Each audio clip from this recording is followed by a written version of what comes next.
I've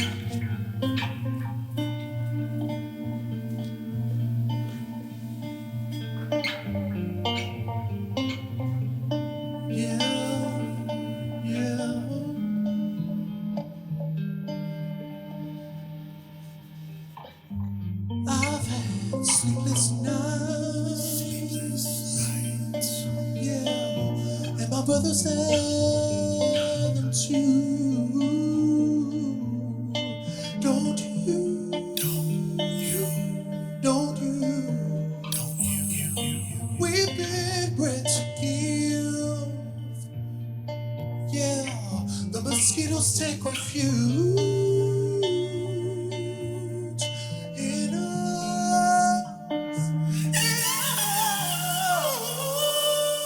We've been waiting for the change, waiting for the truth in your eyes. Been waiting, oh yeah. She's been waiting for the change, waiting for the truth in your eyes. Been waiting, oh yeah. Change, oh sweet change, yeah.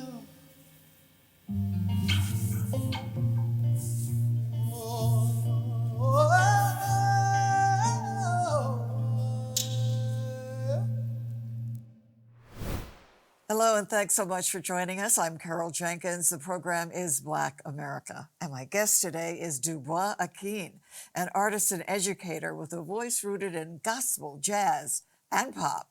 He's founder of the Sacred Groove Band and the Harlem Gospel Ensemble. The song we just heard was Sleepless Nights from his album A Love Note. And Dubois, thank you for being here. Such a pleasure. Right, well, tell us about this new album. First of all, let's start there. Thank you, yeah. Just a gorgeous, gorgeous song. Thank you so much. A Love Note is a double-sided EP. First, side A is R&B, alternative R&B, and side B is gospel. And really wanted to like draw those threads between how that music is in conversation with one another. So super excited about the project, 7 songs on it, and yeah, it's doing well. Well, great, that's great. In following you on Instagram, I saw the post you, as I say, as many other people are following you, I saw your post about what you learned in the Black church, you know, and this whole, so talk to us about this idea. What you said was that we always post the conservancies that we went to, conservatories, you know, but in fact, what you learned was in the Black church. Yeah. Yeah, I mean, you said it more beautifully than I, but I put out an essay on my Substack, and I titled it, "The Black Church Was My First Conservatory," which was to say, and in the article, in the essay, I talk about how we always want to position ourselves against these higher end institutions or the Ivy Leagues. You know, as someone who, a professor at Columbia, we're so proud of that. But a lot of my formative training, you know, how I learned to be a speaker and hold my own, how I learned to sing and do Easter speeches at 3 and 4 years old, all of that was a part of my early formation in the Black church. And really positioned me to be successful as I went on to other conservatories and things. So, well, how old were you when they had you getting up and singing it before the congregation? For sure. Probably, I mean, my mom got converted at 21. I was probably like 6 or 7 right, when I did my first like youth choir solo. Right, yeah, right. Well, that is fantastic. And so you went from 6 or 7 in the church to, I hear that recently you were at Lincoln Center with Carrie Mae Weems, who I'm such a fan of hers and yours. As am I, yeah. Right, so tell us about that. Yeah, we had the great fortune, so Harlem Gospel Ensemble had the great fortune of being the featured choir and supporting vocals for Carrie Mae Weems' Contested Sites of Memory, which is a work that she keeps revisiting. It was absolutely stunning. I mean, she had Nona Hendrix from the LaBelles, Craig Harris, who's my mentor, music mentor, Carl Hancock Rux. I can't believe that I missed this. You It said was you've got insane. video for me, though, right? Yes. It was absolutely amazing. She's the most lovely, gracious, generous artist I've ever met. Just Spectacular. brilliant. You know, we had Sarah Lewis here recently, but at the Vision and Justice Conference at the Ford Foundation, Carrie Mae Weems gave probably the most powerful presentation I've seen any other. Well, you know, you're still young, you know, but you're just starting your career. You're the future Carrie Mae Weems in terms of being powerful. Yeah. So also a former or a current dancer probably, but your career started as in the dance world. For sure. Yeah. Talk to us about that. Well. Dance brought me to New York. You know, people who first met me upon my arrival 12 years ago, they only really knew me as a dancer. I had the great fortune of being a part of Urban Bushwoman. Oh, yeah, contemporary we dance had her company. on, right? Yes, Was a Joe guest- Zoller. was a That's guest on our show, right? Yeah, she's one of my dance moms, dance mentor. Right. So I was with that company for about 5.5, 6 years. But you guys are planning something. Yeah, Right. I'll be reprising a role that I originated when I was dancing with the company 2014 to 2019, a work called Scat, The Complex Lives of Al and Dot Zoller, which is based off a story of her mother and father. Right. So I'll be reprising that role, dancing, singing, acting. I'm trying to warm my bones back up, but it's exciting. Well, that's great, right? And speaking of dance, you saved a bunch of music from Revelations from the Alvin Ailey Company, and you know that number, every time I hear that music and that, see, you know. Yeah. I mean, that is really incredible. It brings me to tears still. It's one of the first, probably one of the first concert dance pieces I saw. I started training at 19 as a dancer. Prior to that, I was only in music. But the piece you're mentioning, Sacred Songs, which is a ballet directed by and choreographed by Matthew Rushing, who's a close friend. Right. He's the associate artistic director for Ailey now. The original Revelations was about twice as long. And Mr. Ailey had to cut half of it so that they could tour it. So those are 9 or 10 I did not know. I don't know that it was were all the songs in the very beginning because I'm a devotee of. You know, yeah. So, but I guess is when it went to Asia, they did It had already shorter. been. Yeah, it had already been shortened. So the current version that we see is nine songs shorter than the original. So we took those nine songs, resurrected and reimagined them, and created a ballet, and then ultimately put out an album of the soundtrack called Sacred Song Suite. You know, put that on your list that you have to. Yes, go listen. Absolutely. Right. Well, I do want to tell you, your voice is so wonderful. You know, I last night, for whatever reason, was listening to Smokey Robinson like hours, you know, over and over again. Yeah, and that's who you remind me of, you know. So That's it's high praise. It's a different style, but That's high praise. Smokey, we love you.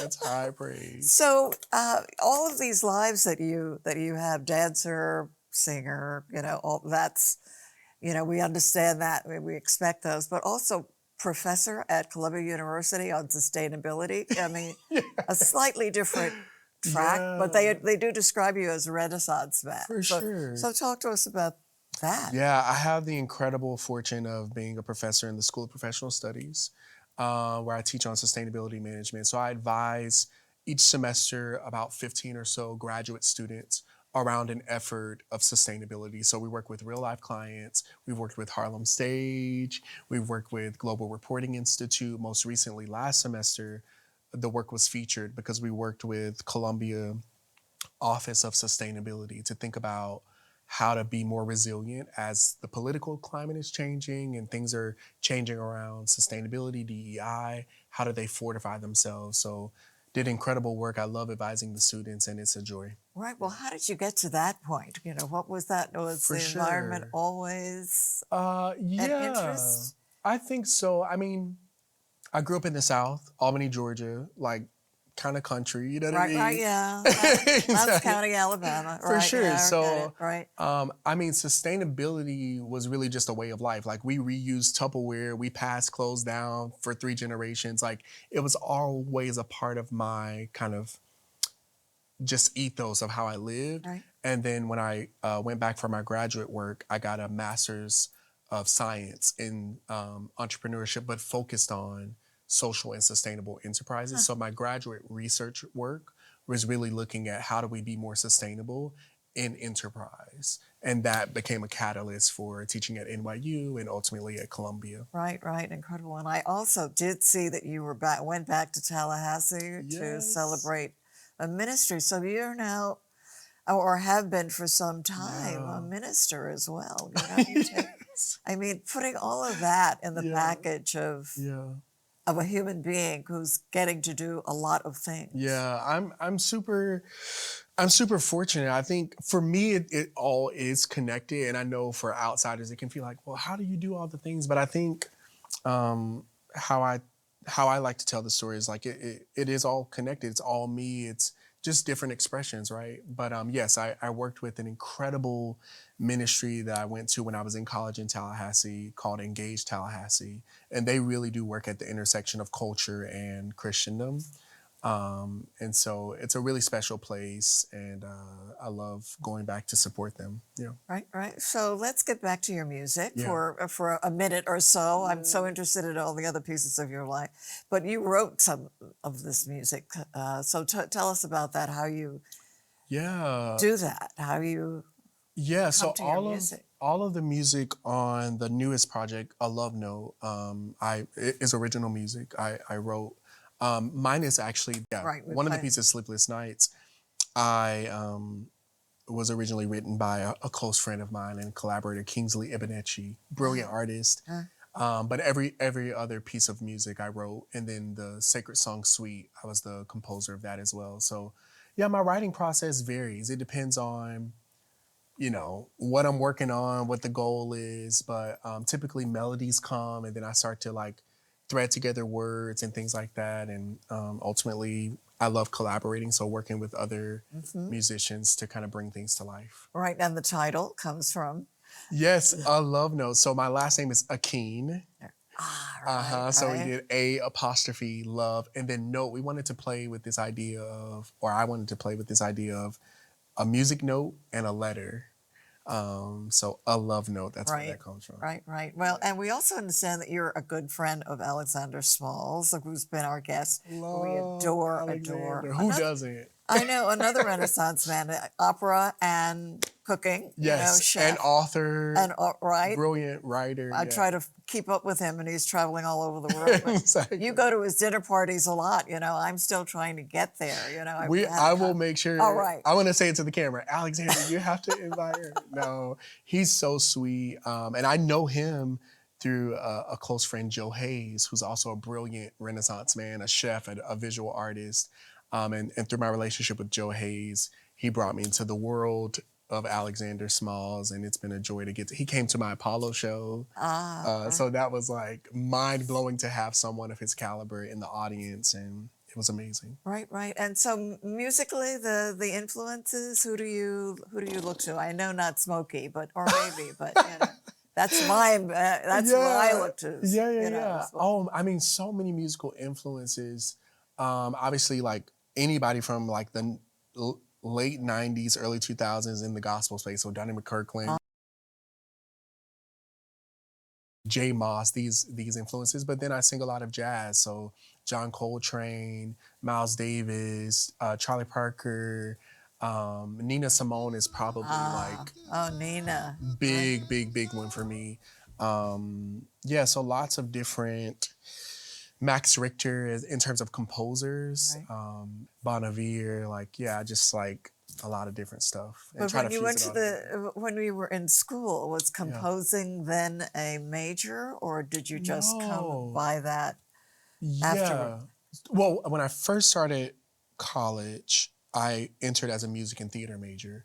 And then at 19, I got cast in Midsummer Night's Dream and we had to take a dance class. And I Uh, fell in love with it. And so I snuck and changed my major, lied about it for 2 years, and really started right. pursuing dance. But music was really my first kind of expression. I was singing at church really young and in gospel choir and show choir and musical theater works. So it's always songwriting I started doing really young as well. So that's always kind of been there. Right, right. And so we were talking about other guests that we've had. Camille Brown was on, and Yes. I said to you, you better get in there. She's doing Dreamgirls, you know. Oh my God. I'm sure they have Dreamgirls already cast, but if Camille or anybody from the Dreamgirls world is looking for someone, I am fully available. That would be an absolute dream. I'm such a fan of her work.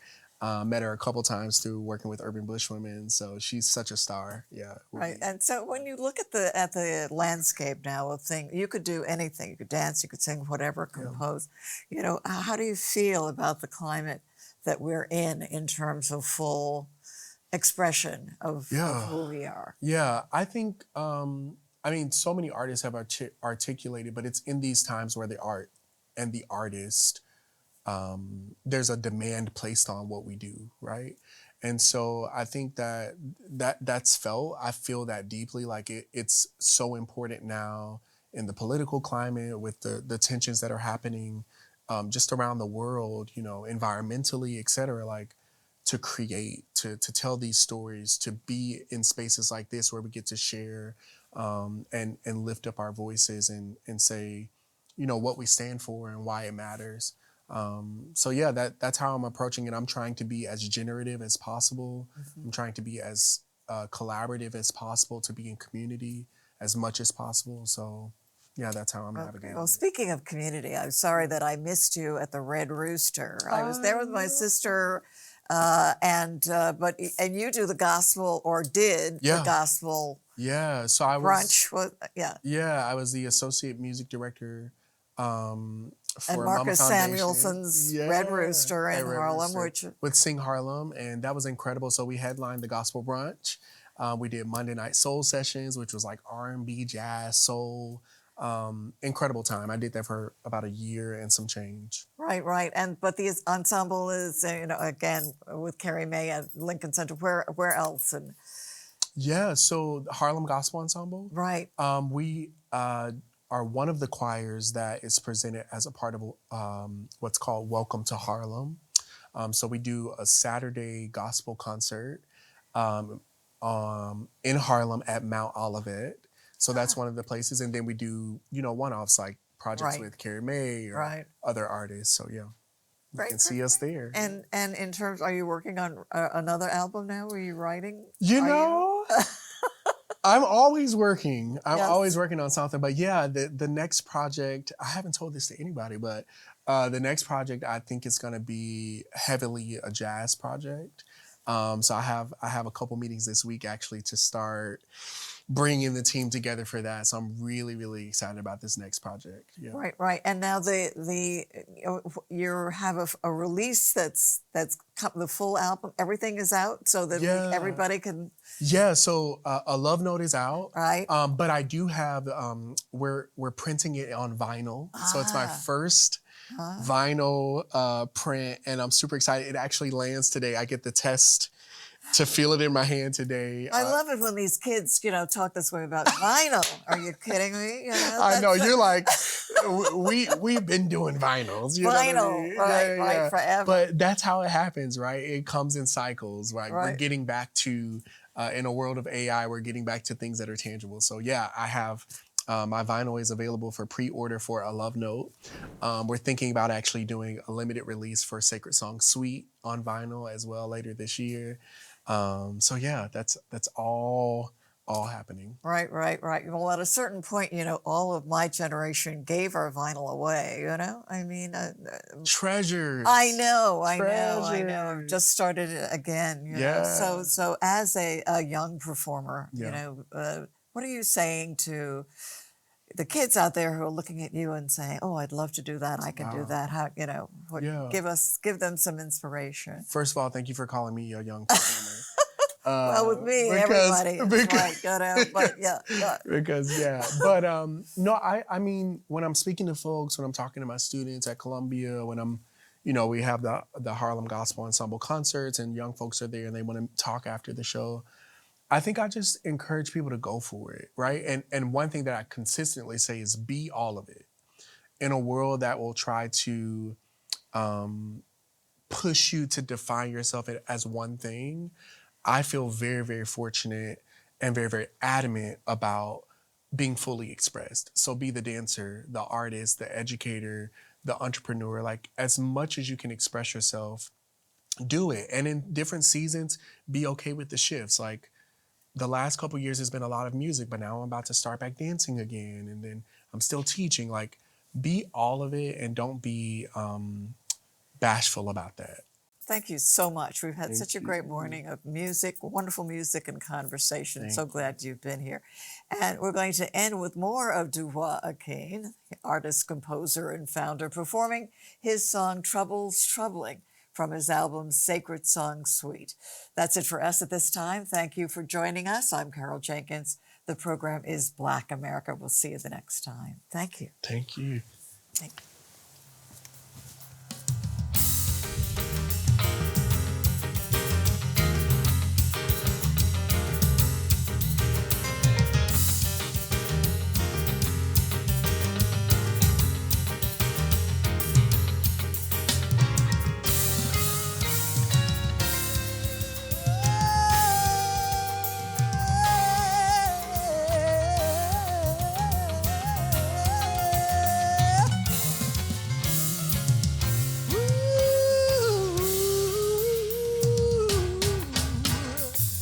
Soon I will be done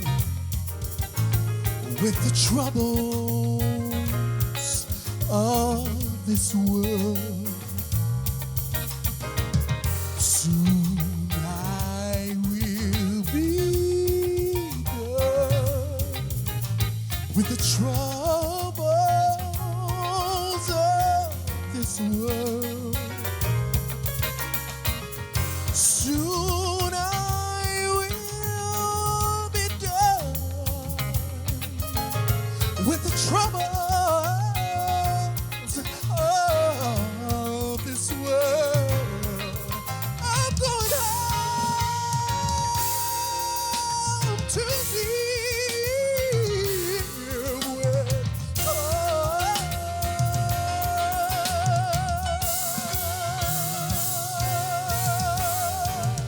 trouble in my way, I had to cry sometimes. Trouble in my way, I had to cry sometimes. Trouble in my way, trouble in my way, trouble in my way, trouble in my way, trouble in, trouble in, trouble in, trouble in my way, I had to cry sometimes. Trouble in my way, I had to cry sometimes. Trouble in my way, trouble in my way, trouble in my way, trouble in my way.